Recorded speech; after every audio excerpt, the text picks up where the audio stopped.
मत सोच कि तेरा सपना क्यों पूरा नहीं होता, मत सोच कि तेरा सपना क्यों पूरा नहीं होता, हिम्मत वालों का इरादा कभी अधूरा नहीं होता।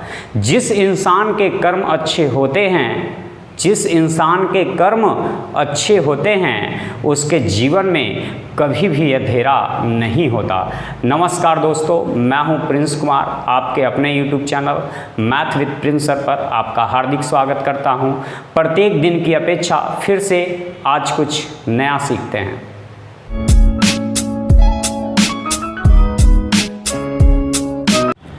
तो चलिए दोस्तों, आज हम लोग जो है फिर से आपके साथ कुछ नया लेकर के आए हैं आपके अपने YouTube चैनल पर।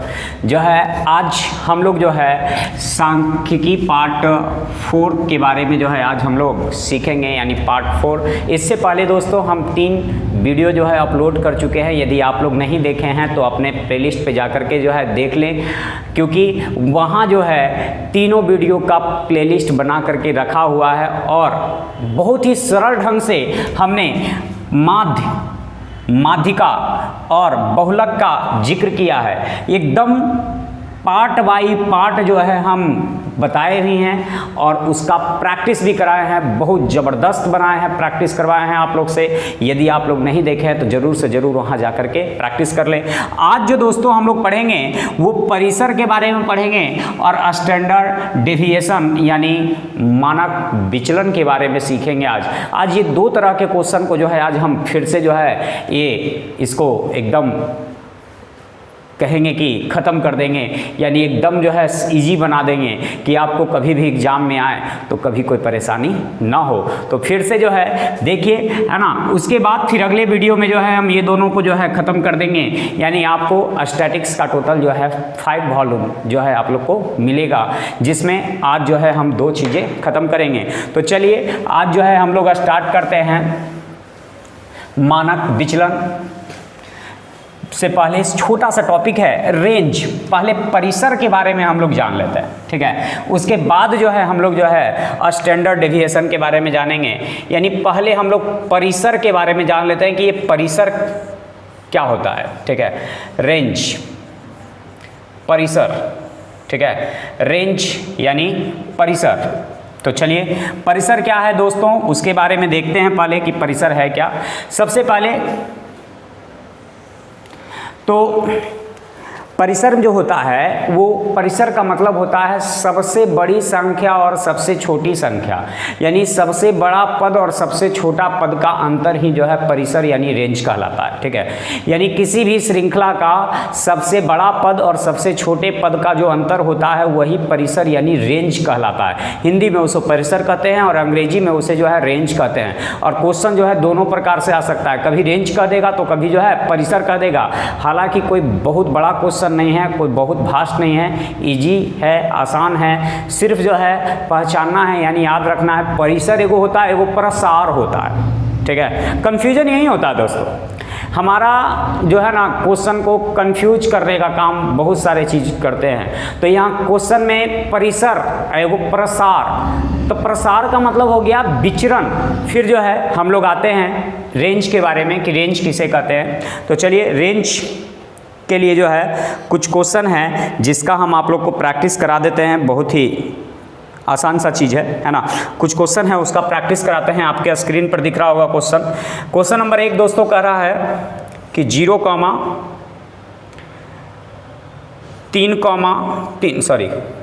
8,0,3,3, 1,7,4,1,4,4 कहाँ में निकालना है रेंज। रेंज क्या होगा, ठीक है। यानी 8,0,3,3, ठीक है। 8,0,3,3, 1,7,4,1,4 का निकालना है हमें क्या चीज़, रेंज।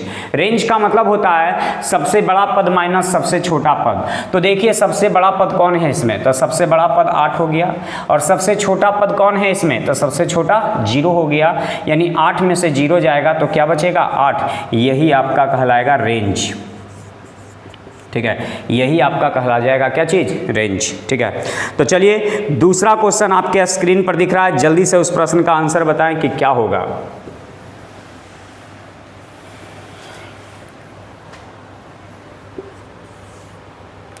-5, -3, -8, -7, -2 का निकालना है रेंज। ठीक है, रेंज -5, -3, -8, -7, -2 का निकालना है रेंज। ठीक है, तो चलिए रेंज ज्ञात करना है। तो रेंज के लिए सबसे बड़ा माइनस सबसे छोटा। दोस्तों एक चीज़, माइनस में जितना है सब क्या है, माइनस में है। क्या होता है ना कि जो माइनस में जितना बड़ा होता है वो उतना छोटा होता है। ठीक है, और जो माइनस में छोटा होता है वही बड़ा। तो सबसे पहले देखिए ना कि -2 देखने में तो सबसे छोटा लग रहा है, लेकिन वास्तविकता में ये सबसे बड़ा है। ठीक है, जो माइनस में जो जितना छोटा होता है वो उतना ही बड़ा होता है, याद रख लेना है। ठीक है, माइनस में जो जितना छोटा होता है वो उतना बड़ा होता है, और जो जितना बड़ा होता है वो ही उतना छोटा होता है। तो -2 दिखने में तो लग रहा है कि सबसे छोटा है, लेकिन वास्तव में तो ये सबसे बड़ा है। ठीक है, और सबसे छोटा कौन है, तो ऐसे देखने में तो लग रहा सबसे छोटा कौन है। ठीक है, तो सबसे छोटा कौन हो जाएगा, -8, क्योंकि माइनस में जो जितना बड़ा वो उतना छोटा। तो -2 और ये माइनस माइनस +8 है ना, और ये 8 में से 2 गया तो दोस्तों कितना बच जाएगा, 6। यानी क्लियर है, कहीं कोई परेशानी नहीं है ना। चलिए क्वेश्चन नंबर 3 आपके स्क्रीन पर दिख रहा है। बिना कोई वक्त गवाए आज फटाफट जो है हम आज सिर्फ सीखने का काम करेंगे, ज़्यादा कोई गप नहीं करेंगे। ठीक है, चलिए 3 नंबर दिख रहा है। क्वेश्चन करा है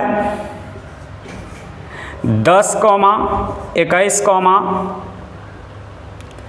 5, 1, 3, 17, 19, 2। ठीक है, फिर से एक बार मिला लेते हैं। 10, 21, 5, 1, 3, 17, 19, 2 का रेंज ज्ञात करें।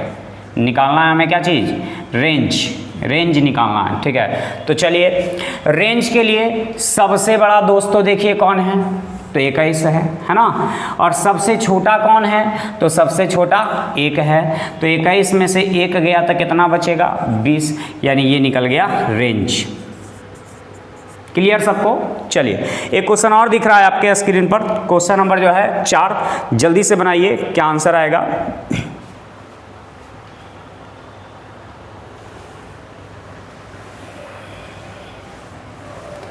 क्वेश्चन नंबर 4 दिख रहा है स्क्रीन पे, जल्दी से बनाइए, क्या आएगा। -1, -3, -5, -13 का निकालना है रेंज। ठीक है, तो चलिए रेंज माइनस में है ना, तो माइनस में जो जितना छोटा वो सबसे बड़ा। तो माइनस में सबसे छोटा 1 है देखने में, लेकिन है वास्तव में क्या, बड़ा है ना। तो सबसे बड़ा हो गया। अब सबसे छोटा को खोजिए, तो सबसे छोटा तो वही ना होगा जो सबसे बड़ा होगा, तो सबसे बड़ा। ठीक है, -1, ठीक है, माइनस +13, क्लियर है। फिर 13 में से 1 गया तो क्या बचेगा, 12। क्लियर है ना सबका। चलिए तो आंसर हो गया कितना, 12।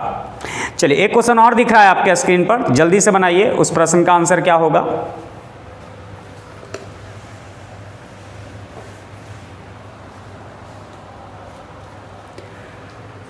3, 5, 9, 11, 4, 2, 7, 13 का परिसर यानी रेंज ज्ञात करें। हिंदी में परिसर कहते हैं, है ना। रेंज ज्ञात करें, परिसर। तो देखिए सबसे बड़ा खोजिए कौन है, तो 13 है। और सबसे छोटा खोजिए कौन है, तो 2 है। तो 13 में से 2 गया तो कितना बचेगा, 11 बचेगा। यानी आज कलम चलाना ही नहीं है कहें तो, है ना। कोशिश करें कि कलम चलाएं ही नहीं, बिना कलम के ही जो है आज इसको हल करते हैं। चलिए क्वेश्चन नंबर जो है आगे दिख रहा होगा 6 नंबर, जल्दी से बनाइए, क्या आंसर आएगा। दोस्तों ये यदि बन गया तो समझ जाएंगे कि जो है आप लोग का रेंज क्लियर हो गया, फिर हम लोग आगे बढ़ जाएंगे। ठीक है, 6 नंबर क्वेश्चन जल्दी से आंसर बताइए कि क्या होगा। तो क्वेश्चन है मेरा 5, 4, 9, 13, -2, -6, -8, -12 का निकालना है परिसर, यानी जिसको अंग्रेजी में कहते हैं क्या चीज़, रेंज। ठीक है, चलिए रेंज निकालना है हमें, तो रेंज निकालते हैं। रेंज कैसे निकलेगा, तो सबसे पहले तो सबसे बड़ा खोजेंगे। तो सबसे बड़ा तो देखने में कौन है, 13 है, और उसके बाद सबसे छोटा, तो दोस्तों सबसे छोटा कौन है, तो ऐसे यदि माइनस वाला टर्म नहीं रहता तो सबसे छोटा 4 हो जाता, लेकिन माइनस वाला टर्म है तो -2 छोटा कि -6 छोटा कि -8 छोटा, तो माइनस में जो जितना बड़ा है वही तो उतना छोटा है।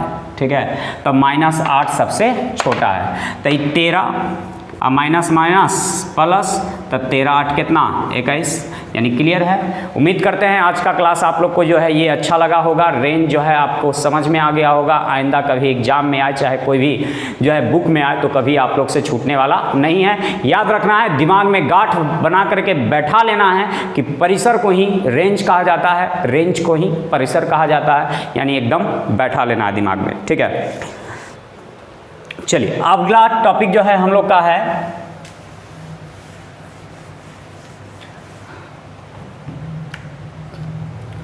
मानक विचलन, जिसको हम लोग कहते हैं स्टैंडर्ड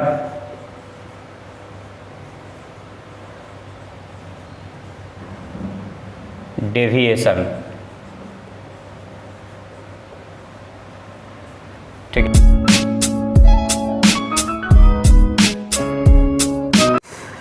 चलिए स्टैंडर्ड डेविएशन, मानक जो है विचलन के बारे में सीखते हैं। कैसे इसका जो है क्वेश्चन बनता है उसके बारे में सीखते हैं। देखिए बनाने के लिए बहुत ही लॉन्ग प्रोसेस है इसका। ठीक है, हम लोग जो है बहुत लॉन्ग प्रोसेस से बनाते हैं, लेकिन आज आपको कुछ ऐसा बताते हैं कि समय का जो है परवाह ही नहीं रहेगा, आप लोग को समय का सोचना ही नहीं रहेगा कि इतना फास्ट भी ये बनता है। ठीक है, आज कुछ आप लोग के लिए वही चीज़ लेकर के आए हैं। ध्यान दीजिए क्या करना है।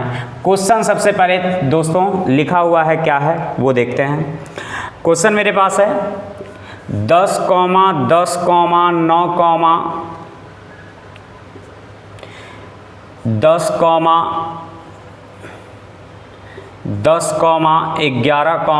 10, 11, 9, 1, 2, 3, 4, 5, 6, 7, 8, 9। ठीक है, 2, 2, 4, 2, 6, 2, 8, 1, 9। ठीक है, फिर से एक बार मिला लेते हैं। 10, 10, 9, 10, 10, 11, 10, 11, 9। ठीक है, का मानक विचलन जो है आप लोग को ज्ञात करना है। सबसे पहले दोस्तों मानक विचलन ज्ञात करने के लिए, ठीक है, आपको माध्य निकालना होगा। क्या निकालना होगा? माध्य। तो माध्य निकालने के लिए तो आपको पहला वीडियो में ही बताया है कि माध्य जो मेरा निकलेगा वो योगफल में संख्या से भाग देने पर निकलेगा। तो यानी कहने का मतलब इस सबको जोड़िए, जल्दी से जोड़िए। तो 11 और 9 20, 10 30, 30 10 40, 10 50, 50 और 20 70, 70 और 20 90, यानी योगफल आ गया आपका 90 और संख्या हो गया 1 2 3 4 5 6 7 8 9, यानी संख्या हो गया 9। 9 से भाग देंगे तो कितना आ जाएगा? 10, यानी आपका जो माध्य हो गया वो कितना आ गया? 10 आ गया। क्लियर है? ठीक है, आधा आपका सॉल्यूशन समाप्त। ठीक है, आधा आपका सॉल्यूशन समाप्त हो गया। अब बचा खुचा को जो है जल्दी से खत्म करते हैं। ठीक है, अब हमें निकालना है मानक विचलन, विचलन है ना, मानक विचलन। मानक विचलन के लिए दोस्तों क्या कीजिएगा? रूट चढ़ा दीजिएगा। ठीक है, क्या करिएगा? रूट चढ़ा दीजिएगा। ठीक है, मानक विचलन यदि आपको निकालना है तो रूट चढ़ा दीजिएगा। ठीक है, अब ये माध्य में से पहला पद को घटाइए, तो 10 में से 10 गया तो 0, और 0 का स्क्वायर कर देंगे तो 0, ठीक है। 10 में से 10 गया तो 0, 0 के स्क्वायर कर देंगे तो 0। 10 में से 9 गया तो 1, 1 का स्क्वायर कर देंगे 1। फिर 10 में से 10 गया 0, 0 के स्क्वायर कर देंगे तो 0। 10 में से 10 गया तो 0, 0 के स्क्वायर कर देंगे तो 0। 10 में से 11 गया तो -1, और -1 का स्क्वायर करेंगे तो +1। 10 में से 10 गया तो 0, 0 का स्क्वायर 0। 10 में से जो है 11 गया तो 1 -1, तो -1 का स्क्वायर +1, ठीक है। फिर 10 में से 10 गया, 10 में से 9 गया था 1, और 1 का स्क्वायर 1, इतना आ गया, ठीक है ना, इतना आ गया आपका। उसके बाद, ठीक है, उसके बाद, ठीक है, मेरे पास जो है उसके बाद क्या करना है वो सीखना है। मेरे पास जो है दिया हुआ था निकालना है मानक विचलन। क्या निकालना है? विचलन। तो याद करेंगे माध्य निकालने के बाद ये प्रक्रिया करते चले जाएंगे, यानी माध्य में से सभी को घटाते चले जाएंगे, और घटाते ही चले जाने के बाद वर्ग करते चले जाएंगे, ठीक है। और जितनी संख्या रहेगा उससे भाग दे देंगे, तो संख्या कै गो है? 9 गो, ठीक है। अब हल करिए तो ये हो जाएगा 0 0 की तो जरूरत ही नहीं है, तो 1 2 3 4, यानी 4 और बटा में कितना? 9, तो 4/9 यानी 2/3, यानी आपके इस प्रश्न का आंसर क्लियर है, यानी कहीं कोई समस्या होने वाला है ही नहीं, ठीक है। यानी आपको कोई ज़्यादा टेंशन लेने की ज़रूरत नहीं है, इतना इजी मेथड आपको कहीं नहीं मिलेगा। इजी भी है, फास्ट भी है, ठीक है, और सबसे शॉर्ट भी है, ठीक है, इससे शॉर्ट आपको नहीं मिलेगा। तो चलिए एक बार फिर से इस क्वेश्चन को जो है हम लोग गौर से देखते हैं कैसे बनेगा ये क्वेश्चन। चलिए ध्यान दीजिएगा, मानक विचलन, स्टैंडर्ड डेविएशन, ठीक है। हम लोग जो पढ़ रहे हैं आज का क्लास में मानक विचलन यानी स्टैंडर्ड डेविएशन। मेरे पास है 10 10 9 10 10 11 10 11 9, ठीक है, संख्या हो गया 9। हमें निकालना है सबसे पहले माध्य, ठीक है। तो माध्य का मतलब सभी को जोड़ करके जितनी संख्या रहेगा उससे भाग, योगफल बटे संख्या, यानी माध्य आ गया कितना? 10। अब क्या करेंगे मानक विचलन निकालने के लिए, 10 में से 10 गया 0, 0 का स्क्वायर करेंगे 0। 10 में से 10 गया 0, 0 का स्क्वायर करेंगे 0। 10 में से 9 गया 1, 1 का स्क्वायर करेंगे 1। 10 में से 10 गया तो 0, 0 का स्क्वायर 0। 10 में से 10 गया 0, 0 का स्क्वायर 0। 10 में से 11 गया -1, -1 का स्क्वायर +1। 10 में से 10 गया 0, 0 का स्क्वायर 0। 10 में से 11 गया तो -1, -1 का स्क्वायर 1। 10 में से 9 गया तो 1, 1 का स्क्वायर 1, और जितना पद है ना उतना से भाग दे दीजिएगा। क्लियर है ना सबको? कोई किसी को परेशानी है तो कमेंट बॉक्स में बताएं, ठीक है। चलिए यहाँ आ गया जोड़ करके 4 और बटा में 9, यानी हल करके आ गया 2/3। यदि किसी को समस्या नहीं है तो हम लोग अगले क्वेश्चन की ओर बढ़ते हैं। अगले क्वेश्चन में देखते हैं कि क्या होगा, और इसका आंसर जितना जल्द हो आप बताएंगे। वीडियो को पॉज करें, रोकें, और उसके बाद बना करके उसका आंसर बताएं। देखिए अगला क्वेश्चन दिख रहा है आपके सामने।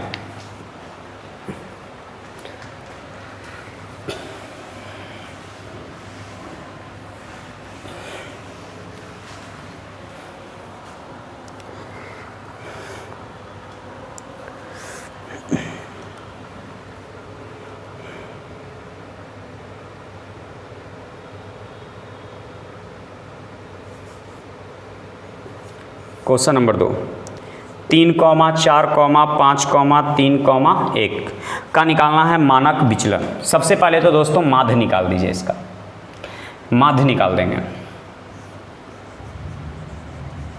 तो माध्य के लिए होता है योगफल, ठीक है, माध्य के लिए होता है योगफल। तो 4 और 3 7, 7 5 12, 12 3 15, 15 1 16, और 2 2 4 1 5 से भाग दे देंगे तो आ जाएगा 3 दशमलव कितना? 2। अब हमें निकालना है मानक विचलन, मानक विचलन। तो रूट अंडर 3 रुपया 20 पैसा में से 3 रुपया चला जाएगा तो 0.2 का स्क्वायर जो हो जाएगा 0.04, ठीक है। फिर 3 रुपया 20 पैसा में से 4 रुपया जाएगा तो माइनस में बचेगा, लेकिन स्क्वायर करिएगा तो प्लस में ना बचेगा, तो 0.8 बचेगा। तो 0.8 के स्क्वायर कीजिएगा तो 0.64। फिर 3.2 में से जो है 5 चला जाएगा तो बचेगा 1.8, यानी 18 के स्क्वायर 324 और 1.8, ठीक है, 1.8 0.1 स्थान पे है तो 0.2 स्थान पे हो जाएगा, ठीक है ना। फिर 3.2 में से 3 चला जाएगा 0.2, तो 0.2 का स्क्वायर कितना 0.4, ठीक है। फिर 3.2 में से 1 जाएगा तो 2.2 और 2.2 का हो जाएगा 4.84, क्योंकि 22 के स्क्वायर 484 होता है, ठीक है, 22 के स्क्वायर 484। और कितना पद है तो 1 2 3 4 5 से भाग, 4 और 4 8, 8 4 12, 12 4 16, 16 4 20, 20 के 0 हाथ में 2, ठीक है। फिर 8 और 2 10, 10 6 16, अब बाकी 2, 16 2 18, हाथ में 1, 4 और 3 7 और हाथ में 1 है तो 8 हो जाएगा, ठीक है। 4 और 3 7, हाथ में 1 है 0.2 स्थान पे और बटे में 5। देखिए इसको लगभग में 9 कहेंगे तो 9 कहेंगे तो 3 बाहर निकलेगा और ये रूट नीचे बटा में बच जाएगा 5, यानी आपका जो आंसर आएगा वो लगभग में आएगा, ठीक है ना। क्लियर है, यानी लगभग में आएगा। तो चलिए आपके स्क्रीन पर फिर से एक नया क्वेश्चन दिख रहा है, जल्दी से उस प्रश्न का आंसर बताइए कि क्या उस प्रश्न का आंसर आएगा। देखते हैं सबसे पहले किस बच्चे का जो है आंसर आता है, ठीक है। और आज का क्लास आप लोग को कैसा लगा वो ज़रूर से ज़रूर जो है आप लोग कमेंट करके बताएं, ठीक है, कमेंट करके ज़रूर से ज़रूर बताएं कि आज का क्लास कैसा रहा। और यदि अच्छा आज का क्लास रहा तो लाइक और शेयर तो ज़रूर बनता है, लाइक और शेयर में जो है कोई कंजूसी ना करें। तो चलिए अगला क्वेश्चन की ओर जो है हम लोग बढ़ते हैं, कैसे बनेगा ध्यान दीजिएगा।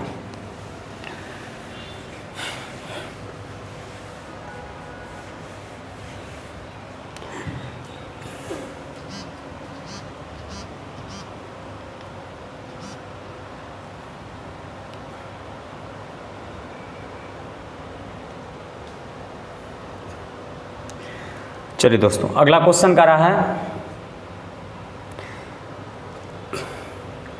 10 11 12 9 8 का मानक विचलन निकालना है, ठीक है। तो सबसे पहले क्या करिएगा, माध्य निकाल लीजिएगा। तब माध्य के लिए क्या करना होगा, योगफल। तो 8 और 9 17 है ना, 17 और 12 29, 29 और 11 40, 40 और 10 50, 50 1 2 3 4 5 से भाग, कै बार में 10 बार में, यानी मेरा माध्य आ गया 10। अब हमें निकालना है मानक विचलन, यानी स्टैंडर्ड ऑफ डेविएशन, है ना, मानक विचलन। अब देखिए 10 में से 10 गया 0, 0 के स्क्वायर 0, 10 में से 11 गया -1 का स्क्वायर 1, 10 में से 12 गया -2 का स्क्वायर 4, 10 में से 9 गया 1 का स्क्वायर 1, 10 में से 8 गया 2, 2 का स्क्वायर 4। और कै गो पद है तो 1 2 3 4 5 से भाग, तो 4 और 4 8, 1 9 1 10, 10 बटे 5, यानी बच जाएगा कितना √2, यानी आपके इस प्रश्न का आंसर हो गया √2। क्लियर है सबको। तो जल्दी से एक क्वेश्चन आपके डेस्कटॉप पे फिर से एक नया क्वेश्चन दिख रहा है, जल्दी से उस क्वेश्चन का आंसर जो है ज्ञात करके बताएं कि क्या आएगा। जल्दी से बताएं कि उस प्रश्न का आंसर क्या आएगा, जल्दी से फटाफट देखते हैं किनका सबसे पहले आता है। चलिए फटाफट जिनका आंसर आता है सबसे पहले जल्दी से बताएं कि क्या आंसर आएगा। देखते हैं, देख रहे हैं किनका जो है सबसे फास्ट और सबसे सटीक जो है आंसर आता है, ठीक है। चलिए तो आपका क्वेश्चन है 12, 15, 10, 10, 13, ठीक है। क्वेश्चन नंबर आपका 4। इसका निकालना है हमें मानक विचलन क्या होगा। तो सबसे पहले तो माध्य निकाल देंगे। तो माध्य निकालने के लिए आप लोग को मालूम है सभी को जोड़ करके जितनी संख्या उतना से भाग। तो जोड़िए 15 12 27 और 13 40, 10 50, 10 60, 60 और बटे 2 2 4 1 5, 5 से भाग देंगे तो कै बार 12 बार में, यानी ये आपका 12 हो गया। अब हमें निकालना है मानक विचलन, मानक विचलन। तो √, 12 में से 12 गया तो 0, 0 का स्क्वायर 0। 12 में से 15 गया -3, -3 के स्क्वायर 9 प्लस में। 12 में से 10 गया 2, 2 के स्क्वायर 4। 12 में से 10 गया 2, 2 के स्क्वायर 4। 12 में से 13 गया -1, -1 का स्क्वायर +1 और बटे 1 2 3 4 5, 1 2 3 4 5, 5 से भाग। तो चलिए 9 1 10, 10 और 8 18 और बटे 5, यानी इसको निकालेंगे रूट से तो 3√2 और बटे √5। ठीक है, यानी ये आपका आंसर तैयार हो गया। दोस्तों इसी को कहते हैं मानक विचलन। इतना सरल, इतना जो है इजी आपने नहीं देखा होगा। यदि आज आपका क्लास अच्छा लगा हो तो ज़रूर से ज़रूर जो है लाइक और शेयर करें। ठीक है, तो फिर से मिलेंगे आपके अपने YouTube channel math with Prince sir के साथ। तब तक के लिए आप लोग और अपना ख्याल रखें, अपने परिवार का ख्याल रखें। Bye, take care.